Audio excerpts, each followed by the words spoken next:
Are you down for this? If you're in the mood, we can take it to the moon. Just like a movie scene, table for two. No need to be fair, I want you instead.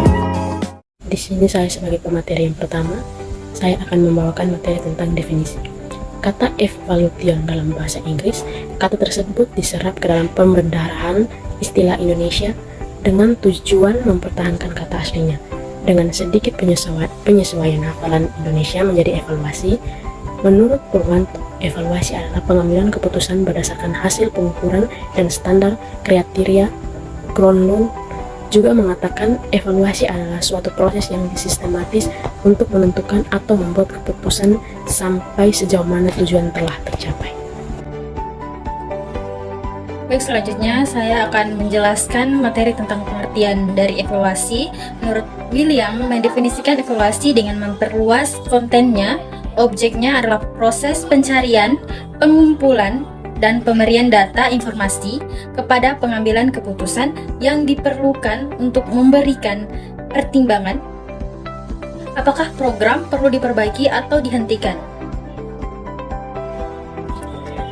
Selanjutnya, menurut Purwanto, evaluasi adalah pengambilan keputusan berdasarkan hasil pengukuran dan standar kriteria.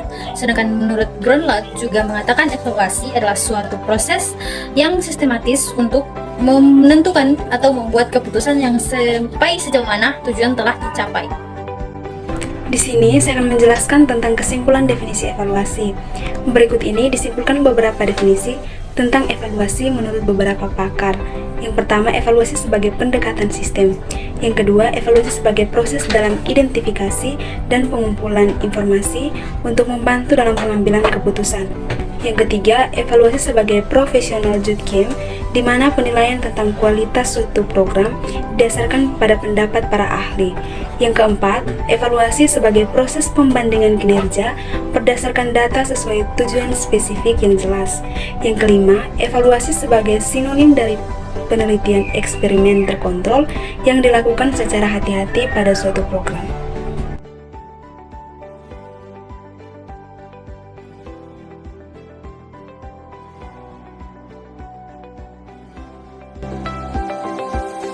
Baik, di sini saya akan menjelaskan tentang kegunaan evaluasi pembelajaran. Yang pertama, untuk mengetahui tingkat kemajuan yang telah dicapai oleh siswa dalam suatu kurun waktu dalam proses belajar tertentu. Yang kedua, untuk mengetahui posisi atau kedudukan seseorang siswa dalam kelompok kelas.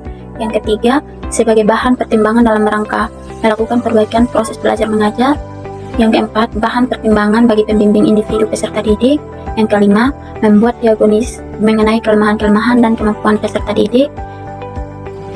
Yang keenam, bahan pertimbangan bagi perubahan atau perbaikan kurikulum.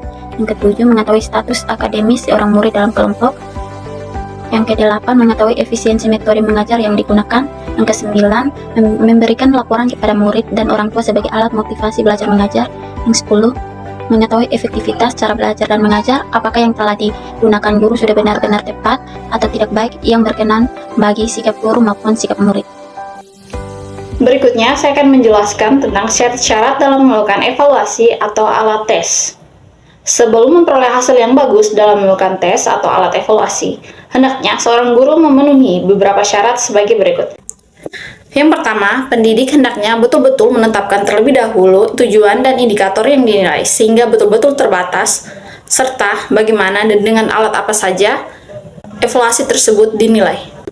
Lalu yang kedua, pendidik menetapkan terlebih dahulu alat evaluasi apa saja yang akan digunakan dan sudah memastikan bahwa alat evaluasi tersebut sudah teruji reliabilitas dan validitasnya.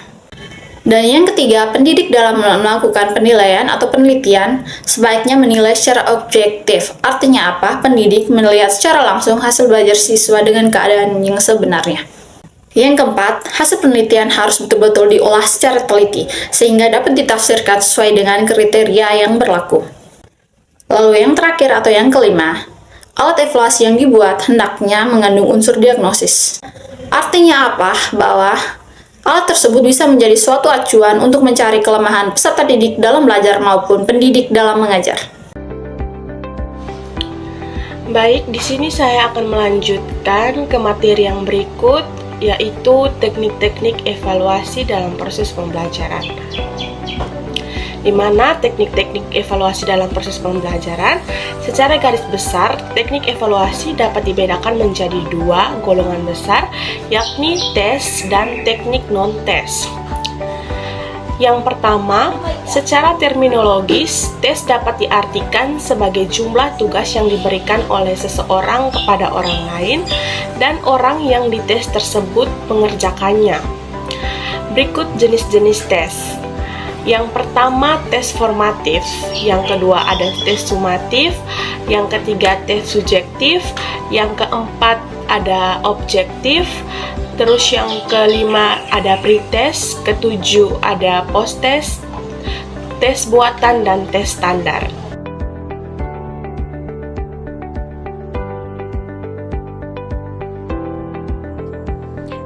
Perkenalkan, nama saya Anna Maria Yusyibitbau. Sebagai pemateri ke-6, di sini saya akan membawakan materi tentang non-tes.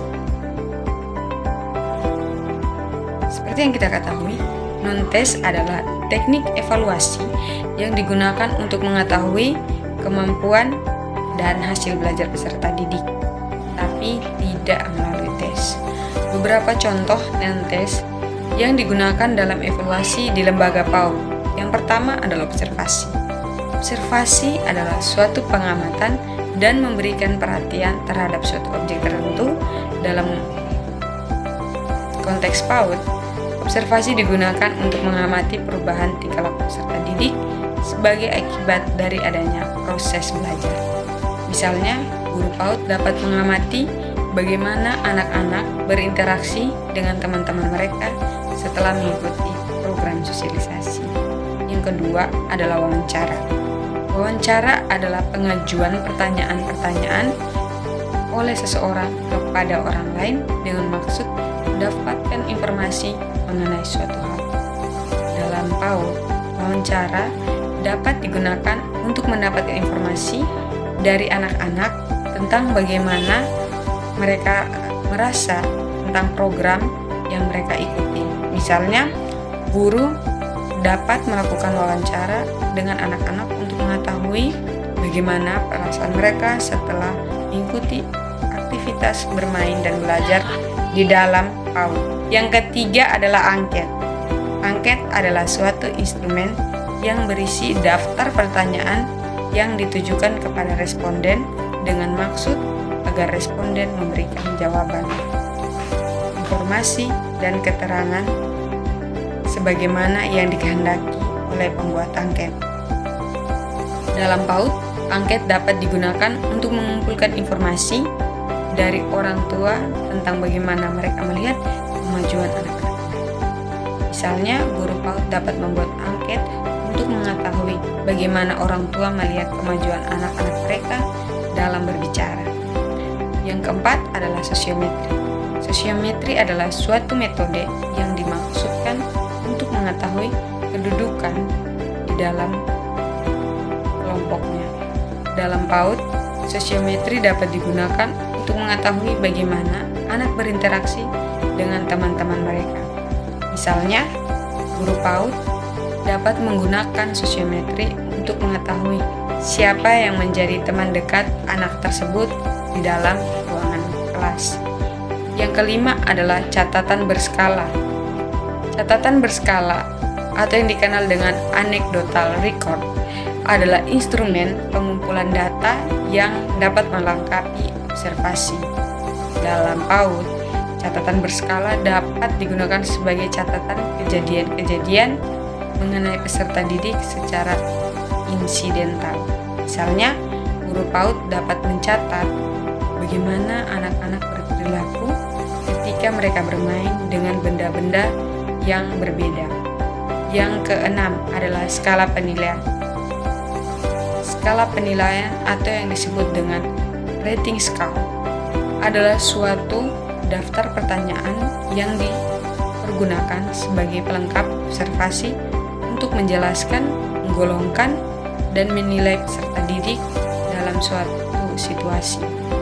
Dalam PAUD, skala penilaian dapat digunakan untuk menilai kemampuan anak-anak dalam berbagai aspek, seperti kemampuan berbicara, bermain, dan berinteraksi dengan teman-teman mereka. Misalnya, guru PAUD dapat menggunakan skala penilaian untuk menilai bagaimana anak-anak berinteraksi dengan teman mereka dalam aktivitas bermain. Sekian dari saya, terima kasih. Perkenalkan, nama saya Ana Maria Yusintrau.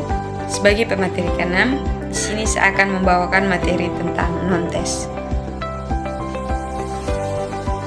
Seperti yang kita ketahui, non-tes adalah teknik evaluasi yang digunakan untuk mengetahui kemampuan dan hasil belajar peserta didik, tapi tidak melalui tes.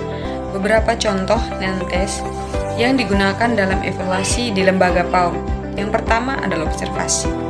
Observasi adalah suatu pengamatan dan memberikan perhatian terhadap suatu objek tertentu. Dalam konteks PAUD, observasi digunakan untuk mengamati perubahan tingkah laku peserta didik sebagai akibat dari adanya proses belajar. Misalnya, guru PAUD dapat mengamati bagaimana anak-anak berinteraksi dengan teman-teman mereka setelah mengikuti program sosialisasi. Yang kedua adalah wawancara. Wawancara adalah pengajuan pertanyaan-pertanyaan oleh seseorang kepada orang lain dengan maksud mendapatkan informasi mengenai suatu hal. Dalam PAUD, wawancara dapat digunakan untuk mendapatkan informasi dari anak-anak tentang bagaimana mereka merasa tentang program yang mereka ikuti. Misalnya, guru dapat melakukan wawancara dengan anak-anak untuk mengetahui bagaimana perasaan mereka setelah mengikuti aktivitas bermain dan belajar di dalam PAUD. Yang ketiga adalah angket. Angket adalah suatu instrumen yang berisi daftar pertanyaan yang ditujukan kepada responden dengan maksud agar responden memberikan jawaban, informasi, dan keterangan sebagaimana yang dikehendaki oleh pembuat angket. Dalam PAUD, angket dapat digunakan untuk mengumpulkan informasi dari orang tua tentang bagaimana mereka melihat kemajuan anak-anak mereka. Misalnya, guru PAUD dapat membuat angket untuk mengetahui bagaimana orang tua melihat kemajuan anak-anak mereka dalam berbicara. Yang keempat adalah sosiometri. Sosiometri adalah suatu metode yang dimaksudkan untuk mengetahui kedudukan di dalam kelompoknya. Dalam PAUD, sosiometri dapat digunakan untuk mengetahui bagaimana anak berinteraksi dengan teman-teman mereka. Misalnya, guru PAUD dapat menggunakan sosiometri untuk mengetahui siapa yang menjadi teman dekat anak tersebut di dalam ruangan kelas. Yang kelima adalah catatan berskala. Catatan berskala atau yang dikenal dengan anecdotal record adalah instrumen pengumpulan data yang dapat melengkapi observasi. Dalam PAUD, catatan berskala dapat digunakan sebagai catatan kejadian-kejadian mengenai peserta didik secara insidental. Misalnya, guru PAUD dapat mencatat bagaimana anak-anak berperilaku ketika mereka bermain dengan benda-benda yang berbeda. Yang keenam adalah skala penilaian. Skala penilaian atau yang disebut dengan rating scale adalah suatu daftar pertanyaan yang dipergunakan sebagai pelengkap observasi untuk menjelaskan, menggolongkan, dan menilai peserta didik dalam suatu situasi. Dalam PAUD, skala penilaian dapat digunakan untuk menilai kemampuan anak-anak dalam berbagai aspek, seperti kemampuan berbicara, bermain, dan berinteraksi dengan teman-teman mereka. Misalnya, guru PAUD dapat menggunakan skala penilaian untuk menilai bagaimana anak-anak berinteraksi dengan teman mereka dalam aktivitas bermain. Sekian dari saya, terima kasih.